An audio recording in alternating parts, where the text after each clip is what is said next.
apropriar dessa vida, precisamos buscar ser a imagem de Jesus Cristo. Para isso precisamos nos apropriar do seu caráter santo. Precisamos ter santidade. Acabamos de cantar: há poder no sangue de Jesus para sermos santos, para vencermos a escravidão do pecado. Precisamos crer nisso e depender disso, que Cristo pode realizar essa obra. Para isso, vão surgir resultados de crescimento em nossas vidas. Daí, após nos apropriarmos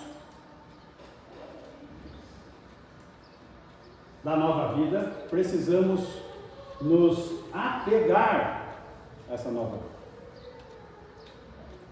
Não podemos ter uma vida, hoje eu estou bem, amanhã não estou bem, depois da manhã eu estou bem, depois eu estou bem. Tem que tomar posse disso, se apropriar, apegando-se a essa nova vida. Lembrando da palavra do Senhor, da sua vontade, não deixando a mente entorpecer.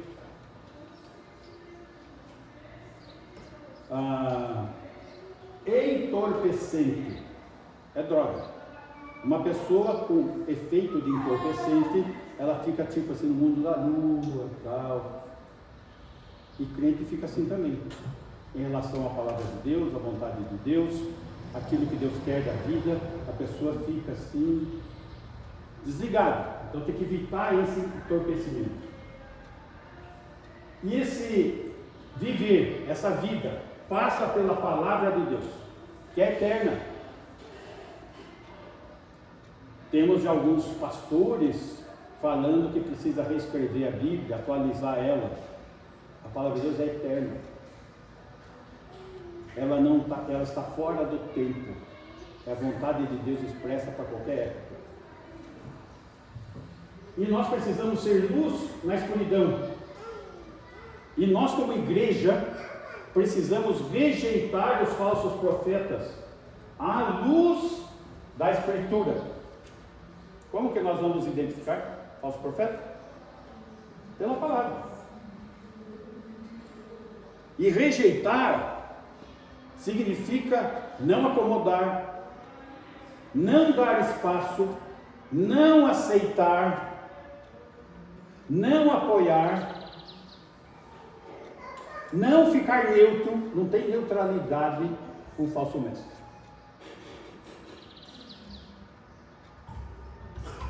É mais cômodo ficar, será que é isso? Eu não concordo com aquilo que ele falou, tal. Vê na Bíblia. Não está de acordo, precisamos tomar alguma atitude.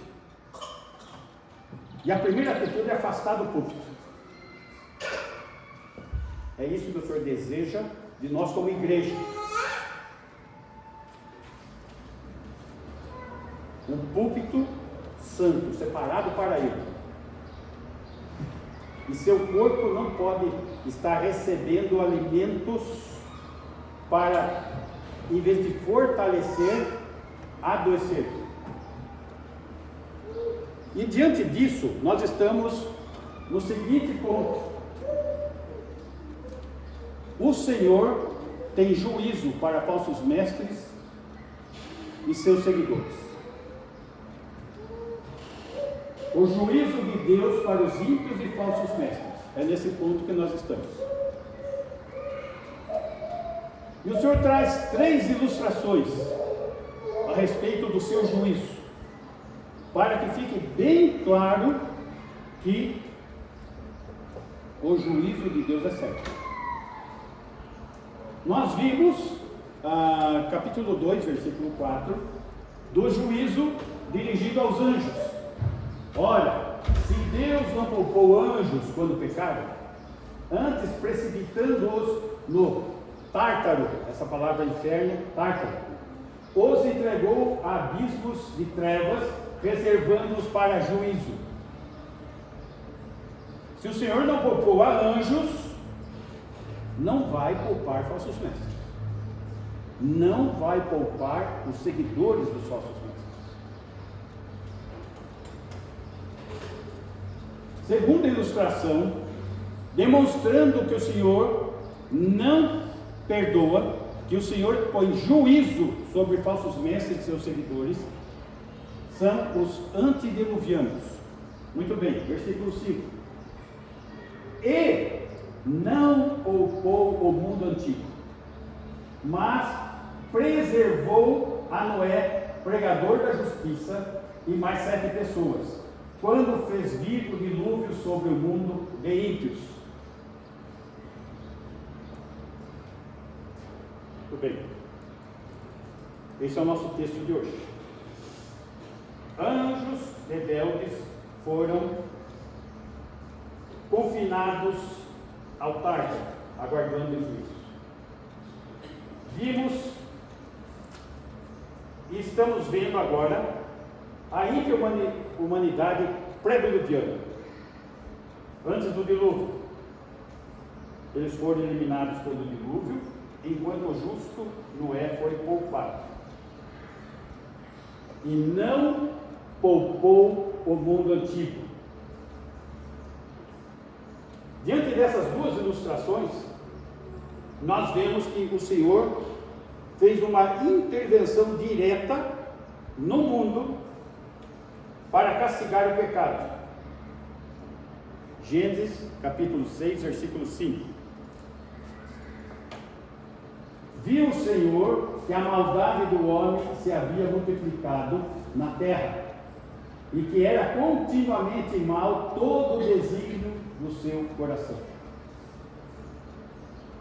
Se nós observarmos cada uma das dispensações, nós vamos ver que Deus, Ele pune o mal, Ele coloca um juízo sobre o mal, Ele põe uma intervenção, e depois, gradualmente, o pecado vai retomando, progressivamente vai evoluindo, e foi o que aconteceu ali.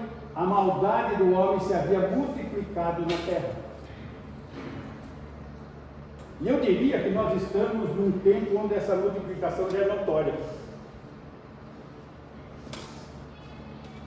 Eu me lembro que pelo menos a moral, no tempo que eu estava no grupo escolar, era outra. Hoje, a coisa está nesse ponto. E esse ponto significa o quê? Estamos próximos de uma intervenção divina. Ah, mas o que falta para acontecer alguma coisa? Nada. Qual a próxima profecia? Arrebatamento. Ah, o que precisa acontecer para ter o arrebatamento? O arrebatamento não tem sinais. Mas existem algumas coisas que são comuns em cada dispensação. A multiplicação do pecado. E eu acho que nós estamos no limiar do máximo que pode acontecer. Ah, o que precisa? O que vai acontecer logo após o arrebatamento? O anticristo assume. Agora, para o anticristo assumir um comando mundial, é necessário que haja um caos mundial. E estamos aceleradamente nessa direção. O caos está se instalando. Muito bem. Então, diante disso, nós vemos então que a maldade, a multiplicação dela e o coração do homem continuamente mal. Capítulo 6 ainda, versículo 11. A terra estava corrompida à vista de Deus e cheia de violência. Estava acontecendo isso lá atrás. Estamos nesse cenário novamente. 12. Viu Deus a terra, e eis que estava corrompida, porque todo ser vivente havia se corrompido o seu caminho na terra.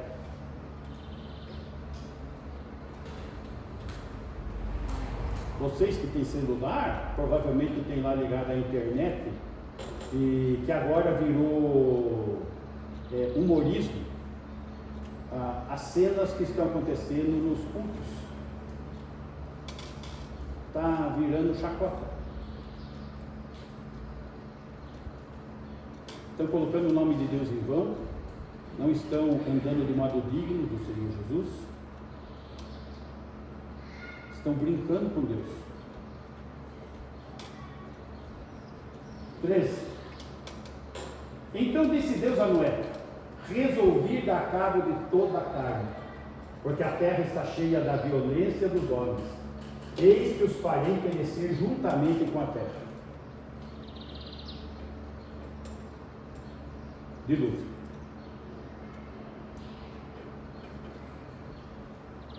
Quantos bilhões será de humanos existir nessa face? Imagina só, o homem longevo, vivendo 900 anos, mais saudável do que nós. Que tamanho será que teria essa população?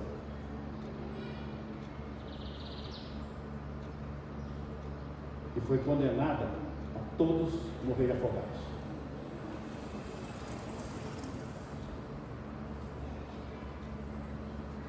Agora, o que será que estava acontecendo? Como será que era a vida lá? Mateus 24, versículo 36.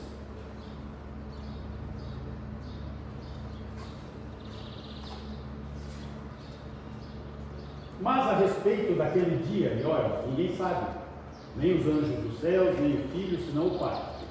Então o Pai tem o seu ministério de governo, e ele vai determinar quando é o momento. E aí é da segunda vinda. Pois assim como foi nos dias de Noé, olha a comparação, também será a vinda do Filho do Homem. Como foi nos dias de Noé? Como foi nos dias de Noé?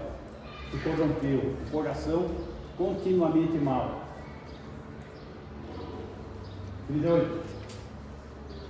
Porquanto assim como nos dias anteriores ao dilúvio, comiam e bebiam, casavam e davam-se em casamento, até o dia em que Noé entrou na arca.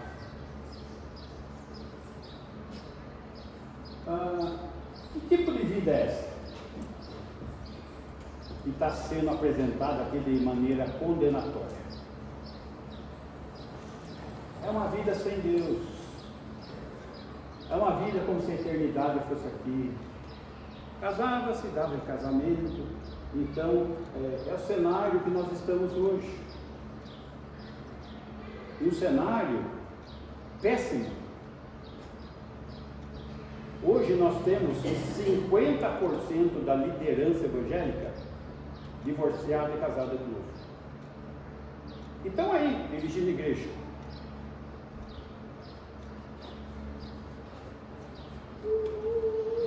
E aí?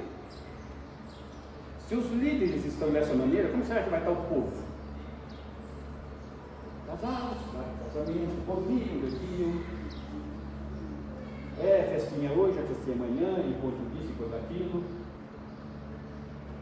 Eu não sei se os irmãos perceberam. Os irmãos talvez não sejam tão antigos como eu, os mais antigos aqui talvez saibam.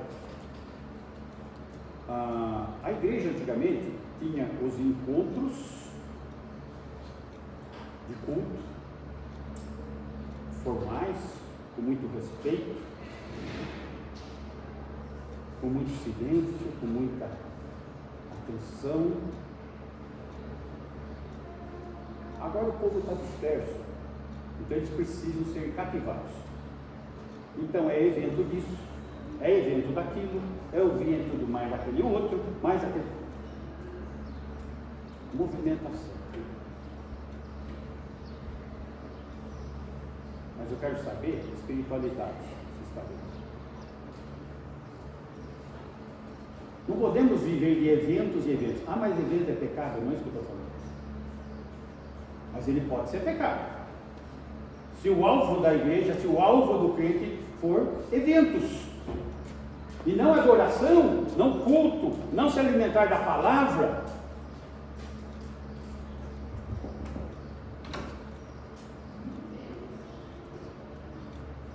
Eu sempre falo, de vez em quando pode fazer um evento. Mas não espere evento. Se não, vamos montar um clube. Daí vai ter evento toda semana, daí vai ser uma beleza.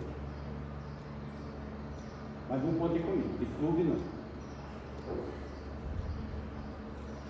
Precisamos levar seriamente, é apropriar-se, é apegar-se a Deus e a sua palavra.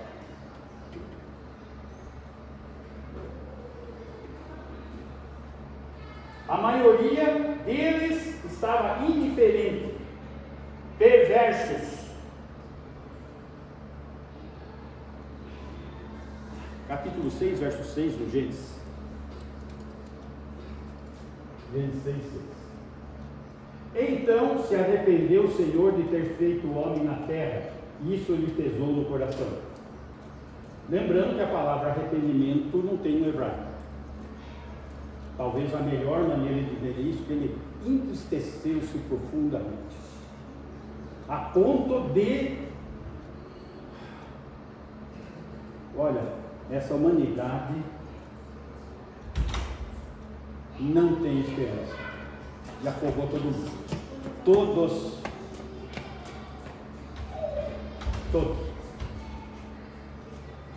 Agora imagine um Deus santo, cheio de graça, de amor e misericórdia.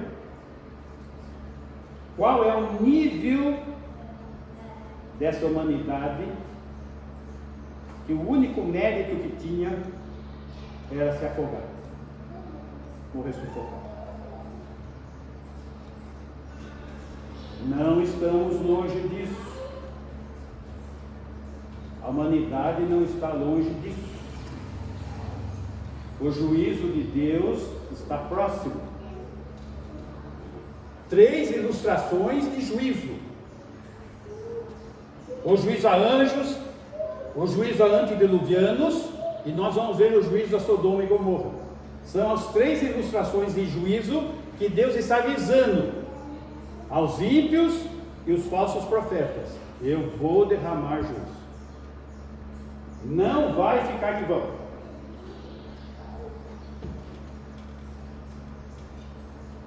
Hoje se propaga muito o amor, tudo é amor, mas note que é um amor sem Deus, é o amor do PT, chega ali. Ah, você fala de política? Não, eu não sou político, mas tem coisa que é notória, tem coisa que está na cara, para todo mundo ver. Como tudo na cara de todo mundo vê, eu não estou cego. É isso que está acontecendo, e isso está adentrando as igrejas, porque está se tornando uma cultura, uma maneira de ser, de pensar, de reagir. É uma filosofia de vida maligna.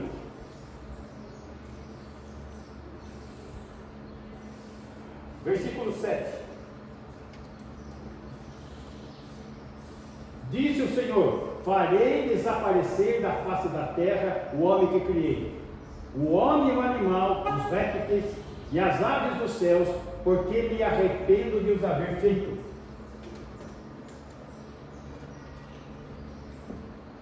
Preservou Noé e sua família, porque Noé tinha fé, não era justo. Eles creram.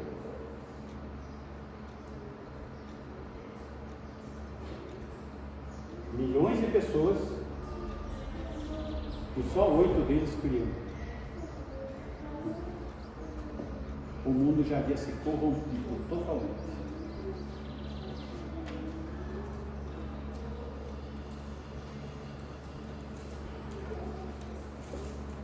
Somente Noé e sua família encontraram o perdão de Deus.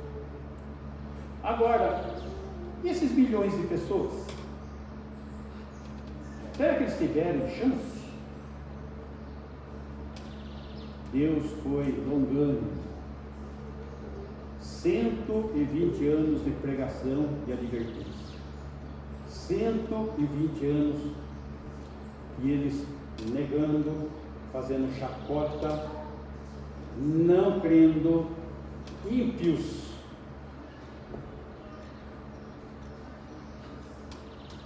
$120.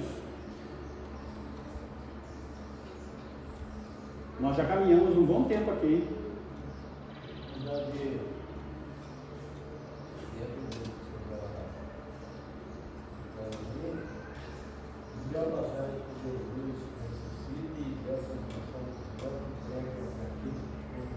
Vamos chegar nesse texto. Nós vamos chegar nesse texto. Muito bem. Então, a perversão. Mas a perversão foi lá no dilúvio. Romanos capítulo 1, versículo 18. Eles eram ímpios e perversos lá, né? Romanos 1, 18. A ira de Deus se revela do céu presentemente, agora está se revelando contra toda a impiedade. Qual é o problema lá? Ímpios. E perversão, o texto fala que eles eram pervertidos, dos homens que detêm a verdade pela injustiça.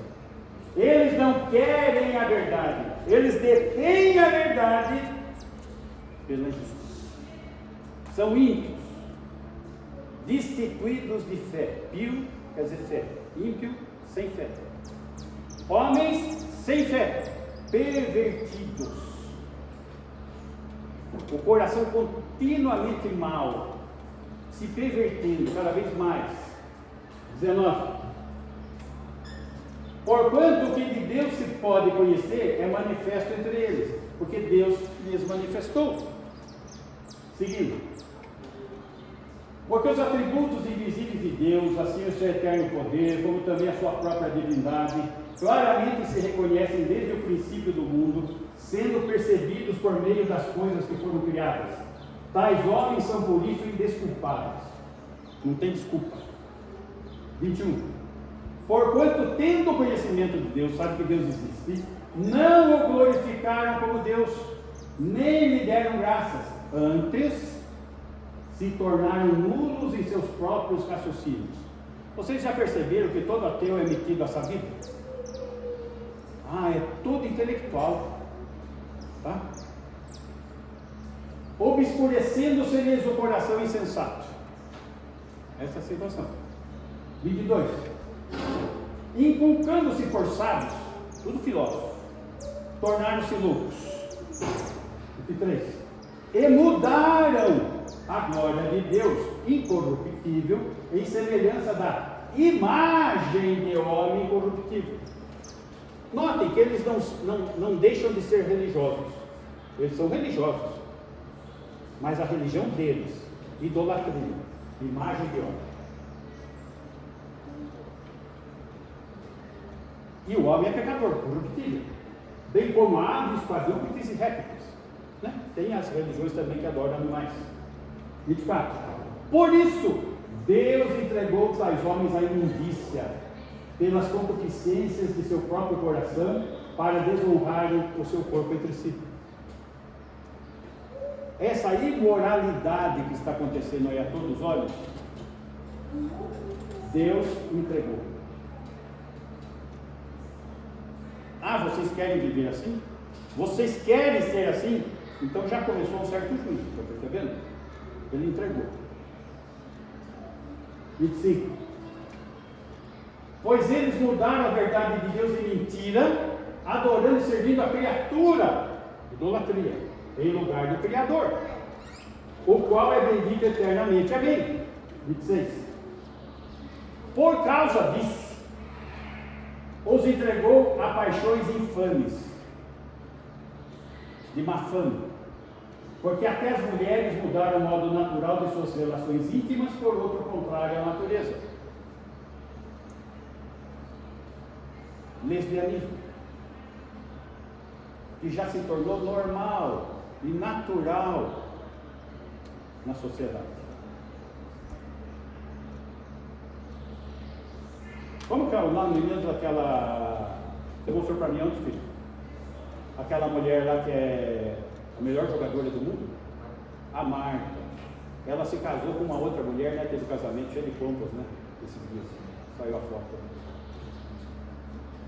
Olha só, alguém de projeção, e todo mundo está olhando,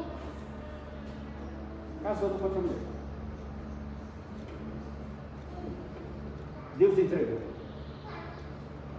Há uma disposição mental reprovável. 27. Semelhantemente, os homens também, deixando o contato natural da mulher, se inflamaram mutuamente em sua sensualidade, cometendo torpeza, homens com homens, e recebendo em si mesmos a merecida punição do seu erro. Punição do seu erro. Juízo de Deus. Tudo normal, a lei apoia, os homens apoiam, o mundo apoia, as igrejas apoiam. Semana passada eu tive no shopping,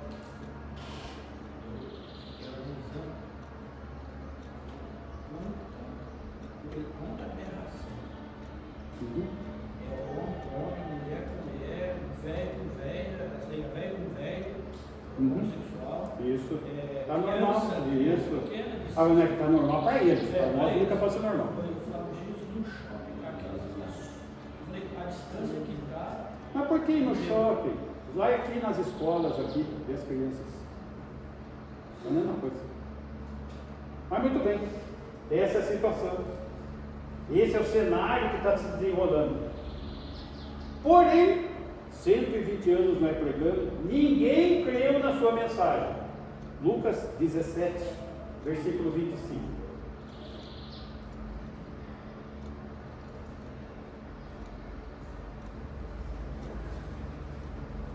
Mas importa que primeiro ele padeça muitas coisas e seja rejeitado por esta geração. 26. Assim como foi nos dias de Noé, será também nos dias do Filho do Homem. Opa, então quando Jesus esteve aqui, a situação já estava. 27. Comiam, bebiam, casavam e davam-se em casamento, até o dia em que Noé entrou na arca e veio o dilúvio e destruiu a todos. 120 anos de pregação, mas Noé não desistiu? Não. Não é perseverou? 120 anos. Ah, mas nós somos um grupinho que não está com muita gente. E aí? Ah, nós vamos precisar mudar a nossa pregação para ver se cativa mais pessoas. Não. É Bíblia, mais Bíblia. Quem tem a verdadeira fé tem sede da palavra. Não se negocia, não se substitui, não tem negócio. Pastor Davi, mas antigamente, até bem na época de Jesus ou antes também, já tinha tudo isso. Né? Sim, é isso que eu estou mostrando. Só que cada vez vai piorando. Porque os povos antigos assim falam, né? Minha mãe fala assim, mas antigamente na época tinha essas coisas. Só que as pessoas eram mais reservadas. Isso, reservada, fazendo o culto. Muito bem. Só que agora é moda. Agora, a pessoa se envolver com isso é a pessoa desenvolta, intelectual, ela é liberal, ela é exemplo para a sociedade. Entendendo? Isso mudou. Muito bem. 1 Pedro. Oi. As pessoas, às vezes, elas nem têm uma predisposição para isso. Não. Mas às vezes elas querem chegar num patamar que elas se acham melhor naquele patamar em evolução de dinheiro. Também. E aí elas se dão para chegar onde elas querem. As motivações são das mais variadas, mas todas materiais, carnais, né? E espiritualmente caídas. Isso a gente vê dentro da nossa cultura, da Sim. nossa cidade, infiltrado, e a gente não percebe. Quando a gente percebe, tá ali, você fala, nossa, Não é possível. Meus irmãos, veja só. Quando eu estava lá em Atibaia, na igreja, nós precisamos dar uma pausa para ver o que ia fazer com as famílias lá. Tinham 15 casais, 15 juntados, que não eram casados. 15 na igreja de Atibaia. Quando eu começo a igreja de Jundiaí, pequenininha, acho que eram 8. Ou seja, praticamente todos. Aqui, mesma coisa, gente. Essa é a situação que está acontecendo, esse é o cenário. Só que aqueles que se chegam a Cristo, eles têm que ser transformados, restaurados, mudados, ter uma nova vida, ter mudança. Porque se ficar da forma como chegou, as coisas antigas não ficaram para trás. E tudo não se fez novo. Muito bem. 1 Pedro agora, capítulo 3, versículo 18. Deixa eu fazer só um comentário.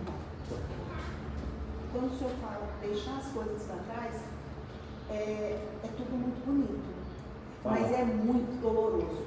E isso, às vezes, é o que mais pegam as pessoas. Porque as pessoas elas acham que é tudo muito romantizado. Vai ser... não, Deus fala na Bíblia, então vai ser uma glória, vai ser uma maravilha. Não, fala na Bíblia é bem o contrário. Só que as pessoas, o jeito que se lê, não é o que se prega. É o que se lê e é o que se ouve nas igrejas. É romantizado. Que não pedem transformação e que Deus é amor. É a romantização de tudo. Mas não é isso que está escrito. Deus Muito é bem. misericordioso, Exatamente. 1 Pedro 3,18, nós já estudamos 1 Pedro, mas nós temos que verificar que esse assunto já foi tocado na primeira carta, pois também Cristo morreu uma única vez pelos pecados, o justo pelos injustos, para conduzir-vos a Deus, morto sim na carne, mas vivificado no Espírito. Ele morreu. Como ser humano, ele foi como Espírito. Mas o Espírito dele se manteve vivificado. O Espírito Santo manteve vivificado. Ele morre e ele fica 3 dias e 3 noites no ventre da terra, senão o profeta Jonas. Aí que vai entrar a questão que você perguntou. Ele desce ao Hades. Vamos lá, versículo 19. No qual também foi e pregou aos espíritos em prisão. Vamos entender esse pequeno versículo que está a chave de tudo. No qual o quê? Espírito Santo que vivificou. No qual o Espírito Santo também quem? Cristo. No qual o Espírito Santo também Cristo foi e pregou por intermédio de Noé, lá no dilúvio, aos espíritos, agora, na morte e descida ao Hades, em prisão, aonde? No Hades, lugar dos mortos. Gente, eles deveriam ter preenchido as lacunas desse texto, que ficou muito subjetivo.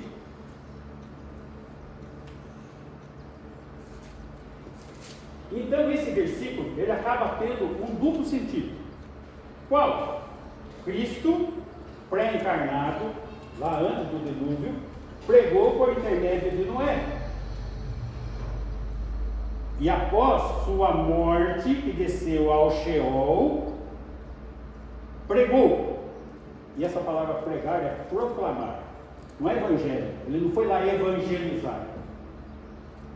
Não foi fazer isso. Ele proclamou o cumprimento daquilo que ele falou que ia fazer.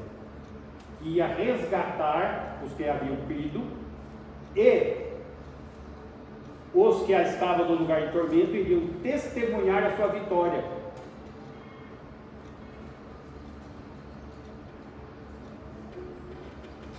Então ele não está oferecendo segunda chance para aqueles que morreram no dilúvio. Mas não fala de aqueles que foram desobedientes. Isso, é o próximo versículo. 20. Os quais, noutro tempo, foram desobedientes quando a longanimidade de Deus aguardava nos dias de Noé. Qual foi a longanimidade de Deus lá? 120 anos de pregação, gente. Eles não ouviram? Ouviram por 120 anos. Ele não está dando uma segunda chance. Ele só está falando que a chance que foi dada lá atrás e acabou. Enquanto se preparava a arca, na qual poucos, a saber, 8 pessoas, foram salvos através da água. 21. O qual, figurando o batismo, agora também vos salva, não sendo a remoção da imundícia da carne, mas a indagação de uma boa consciência para com Deus por meio da ressurreição de Jesus Cristo. Muito bem, volta no versículo 20 para mim, alguém. 120 anos de advertência. Advertido, creiam, o mundo vai ser destruído por água. Não creram, não entraram na arca. Pelo contrário, eles escarneciam, eles rejeitavam a Noé e sua pregação, porque eles se achavam donos da verdade. Nota, 99,9% se achavam certos e não era louco.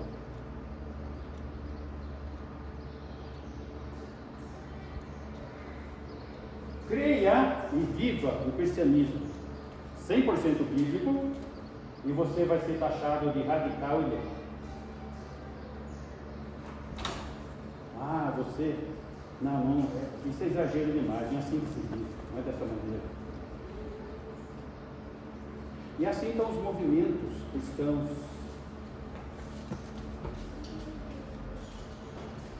pregando o quê? Libertinagem. Não é de verdade, libertinagem.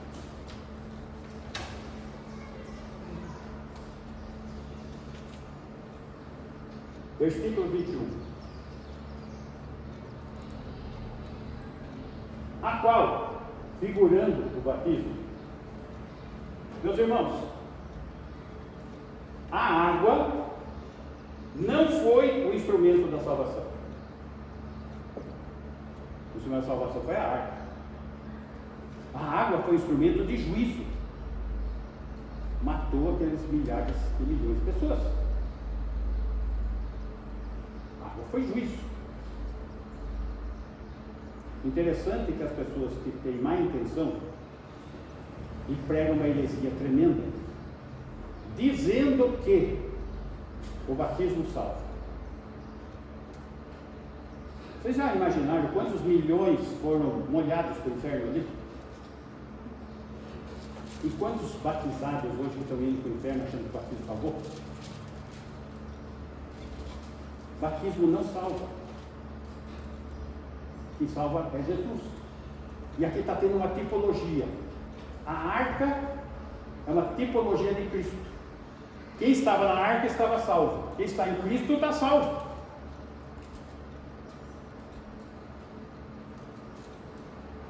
Pois todos estavam na água morrendo. Então, o dilúvio está representando o quê? O julgamento de Deus. A arca representando Cristo Salvador, que suportou a fúria do julgamento de Deus contra os nossos pecados. Então, o que Jesus fez na cruz? Pagou o meu e o seu pecado. A fúria, a ira de Deus se derramou sobre ele. Aquela ira que estava dirigida para mim e para você. Ele pagou o preço.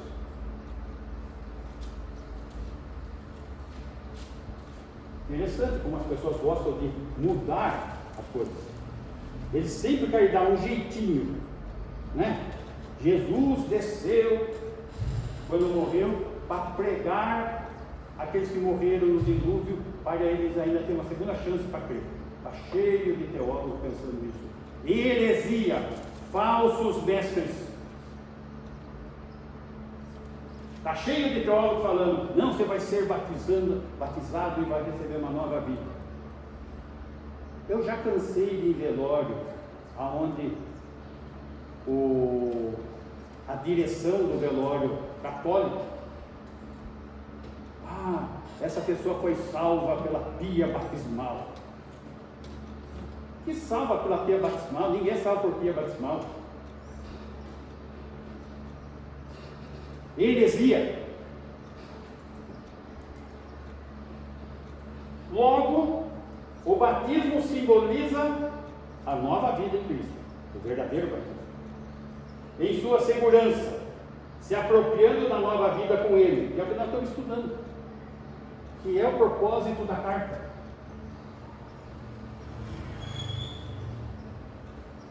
Mas a indagação, esse vocábulo aqui, indagação,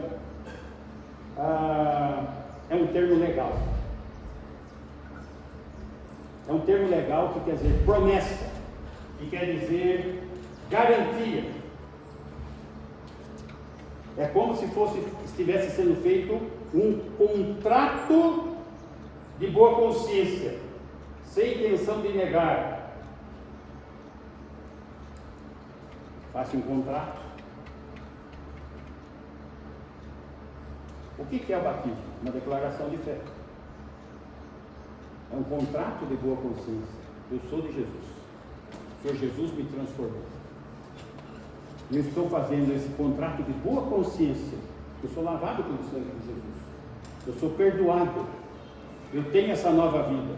E eu quero testemunhar, declarar isso. Esse é o sentido de indagação com boa consciência.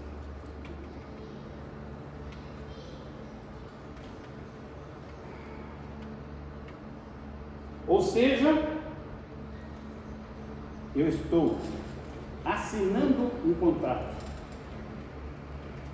aonde eu estou dizendo, eu não vou ceder às pressões. Quais são as pressões que você pode ter? São muitas. É a pressão da sociedade, é a pressão da família, é a pressão no emprego, é a pressão até na igreja, é a pressão, são pressões para você ceder. E o costume do povo é o quê? Negociar. Ceder. Mas aqui, a indagação de uma boa consciência significa o seguinte: o batismo, esse é o significado. Eu estou fazendo um compromisso com o Senhor que eu não vou ceder em situação nenhuma. Eu estou testemunhando que eu sou dele e não vou abrir mão desse, em nenhuma hipótese.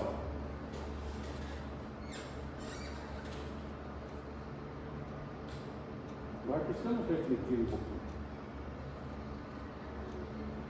Quantas vezes nós cedemos? No que nós temos cedido? Se aquilo que nós estamos cedendo tem sido constante, tem sido um hábito na minha vida?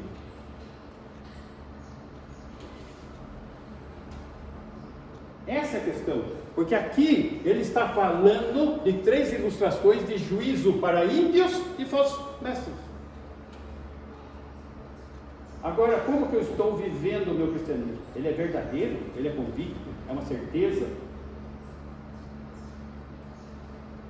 Que tipo de cristianismo eu estou vivendo? Que tipo de cristianismo eu digo que estou crendo? Está percebendo? É esse que é apropriar-se, apegar-se, e não tem negócio, não tem acordo, não cedo.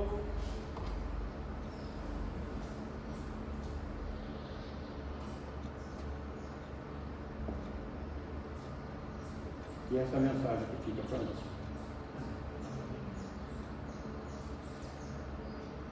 Tipo de compromisso com Jesus. Amém? Amém. Vamos ficar em pé? Vamos orar?